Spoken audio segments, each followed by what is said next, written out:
Hi class, we're back again, and now we're going to be looking at Learning Strategy 6.4, and that is about describing organizational renewal strategies.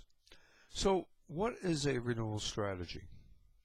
Renewal strategies are used to reverse organizational decline and put the organization back on a more appropriate path to successfully achieving its strategic goals.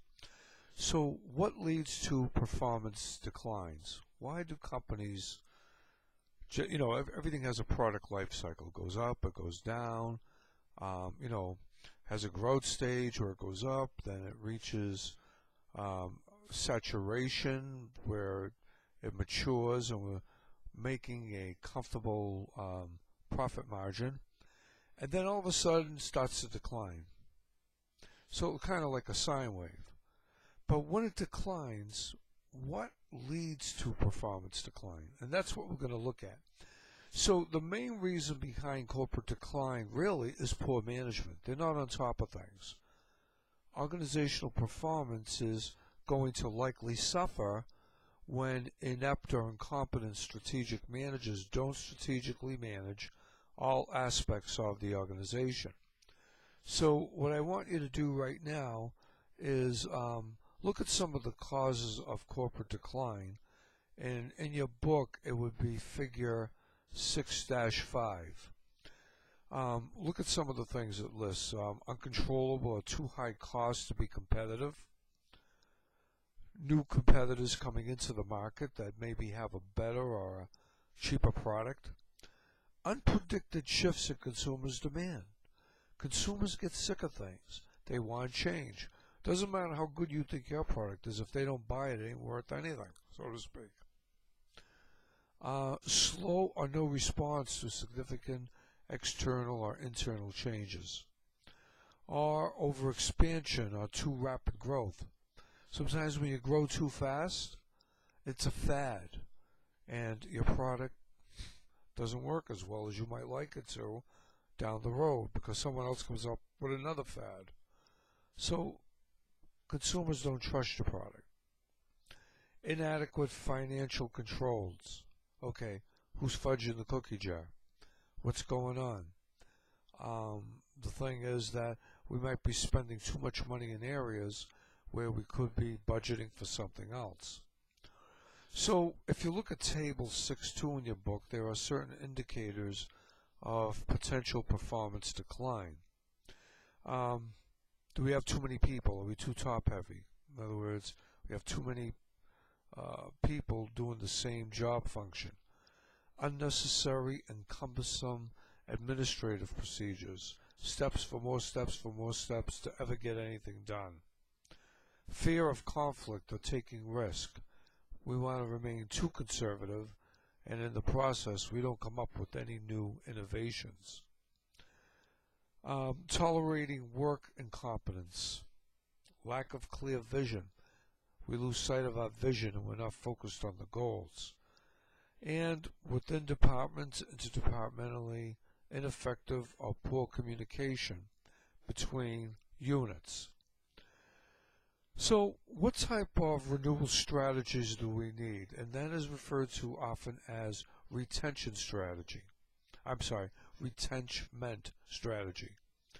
And that is a common short-run strategy designed to address organizational weaknesses that are leading to performance declines. So that's going to be part of our internal SWOT as a weakness. So usual situations in retrenchment is that the organization hasn't been able to meet its strategic goals.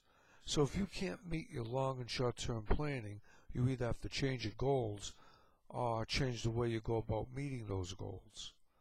So the strategic managers must essentially stabilize operations, replenish or revitalize organizational resources and capabilities, and start competing once again.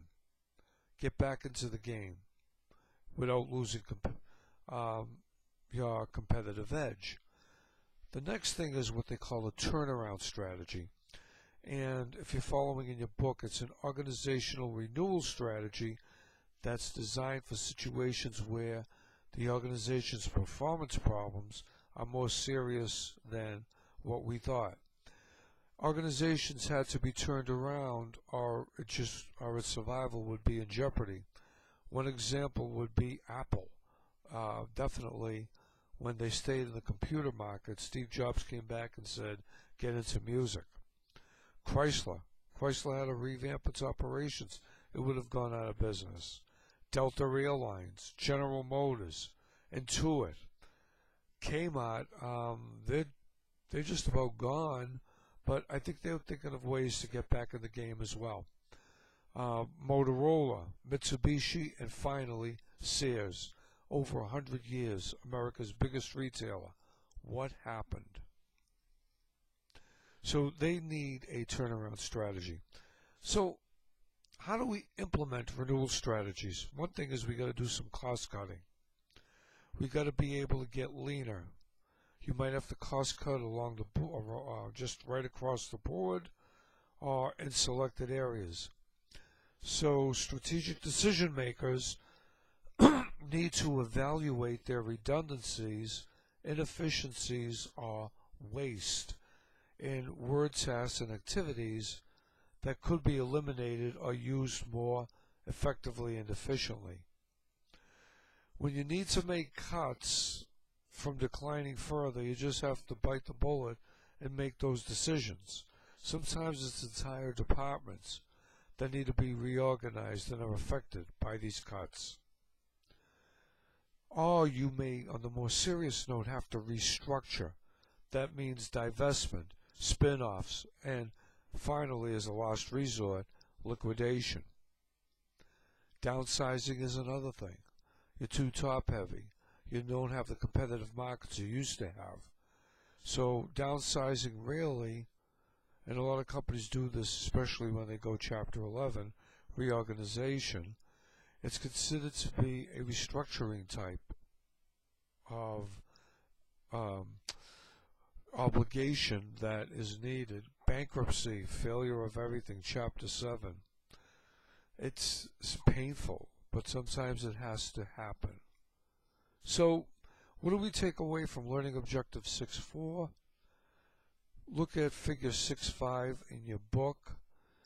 Possible causes of corporate decline, too much rapid growth, inadequate financial controls, uncontrollable costs, new competitors entering the market, and unpredicted shifts in consumer demand. Okay, that's pretty much everything in 6.4, and next we'll look at Learning Objective 6.5.